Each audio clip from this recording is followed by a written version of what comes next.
今年唔好買樓，3年之後中山嗰啲樓究竟係隨便都可以買，定係我哋買唔起呢？其實現在我哋都係有一個咁樣嘅心態嘅，買完樓之後呢，就望佢漲啦咁樣，未買佢肯定係想佢跌啦。其實呢一個咁樣嘅嘢，個個去揾耶穌都好啦，都唔知佢聽邊個為之為好嘅。各位街坊，如果當下呢一個咁樣嘅節點，你係喺度諗緊喺中山買到樓嘅話，我建議你將呢個視頻睇落去。但呢個視頻呢，僅僅代表我個人嘅觀點啊。咁依家買樓係咪一個好時機呢？你諗住買又唔敢買，驚買咗之後呢又驚佢蝕。咁就係想知道今年嘅中山嘅房價究竟係升定係跌？咁我哋今日呢就嚟傾呢個話題。呢個話題呢係非常之敏感㗎。今日阿 Jack 呢喺呢度冒住俾舉報嘅風險啦，同大家分析一下未來樓市嘅走向。首先我哋要確定一件事，樓嘅本質係乜嘢？好多人話樓嘅本質咪一堆嗰啲鋼筋水泥咁堆起身，佢嘅成本使乜鬼咁貴啫？係咪應該降到2000蚊一個方咁就啱啦？咁但係我哋理性咁樣去分析一下，你係咪咁認為先啊？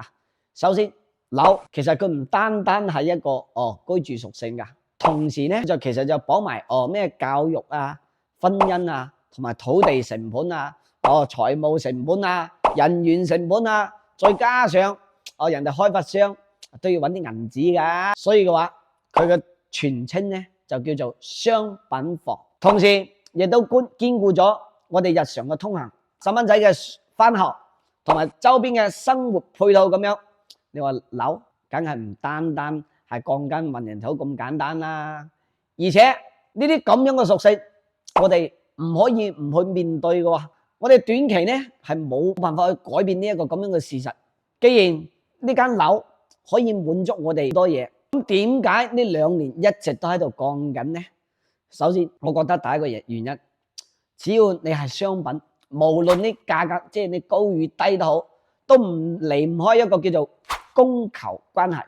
依家嘅價錢落咗嚟，就係講白咗，好多人都唔去買啦，冇人去買，就慢慢降咯。如果好多人追住去買，就必然升嘅。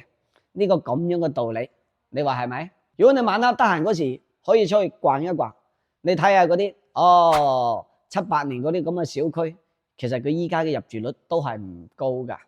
你諗下呢一棟樓有幾多人住？咁我哋中山個掛牌量呢，其實好誇張嘅，差唔多有8萬套咁多嘅，而且每個月都喺度增加緊嘅。就好似依家未賣嗰啲，你攞喺手上攞嚟做乜嘢？佢根本就係過剩嘅。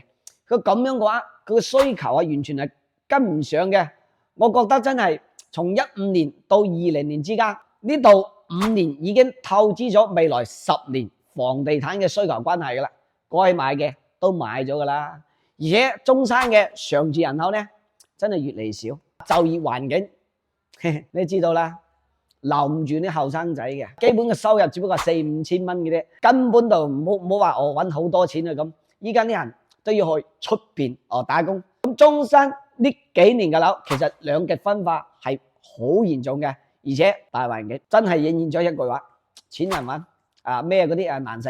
老百姓手入邊冇錢啦，你冇話依家啲後生仔啊，你睇下佢依家啲觀念，你叫佢生小朋友，你唔好諗啦，結婚都唔願意啊。你睇翻依家嘅出生率，你話呢個房價唔降邊度得噶？我哋改翻一個例子，一個月5000蚊，貸款買咗間屋，首付加埋貸款，立立雜雜嗰啲搞埋落嚟，70、80萬走唔甩雞啦，都未計上嗰啲咩軟裝硬裝咁樣，而且你每個月都仲要還房貸，一還30年，諗起身都係好得人驚嘅。其實我都覺得最慘嘅係前幾年高位買樓嗰啲咁嘅老街坊，佢哋之前呢，好多人都係借銀紙去買，因為嗰時首付要30%噶，甚至買咗間屋之後呢，你仲要去做多個裝修貸咩貸款出嚟，手頭上嘅預算又唔係好多。如果你係剛需嘅話，我真係建議你可以等一等，反正你唔使擔心嘅。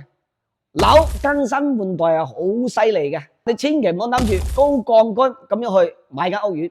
講真嗰句，中山呢邊從來都唔缺樓嘅，嗰啲咩老婆少啊，嗰啲立立雜雜你仲多咩？係嘛？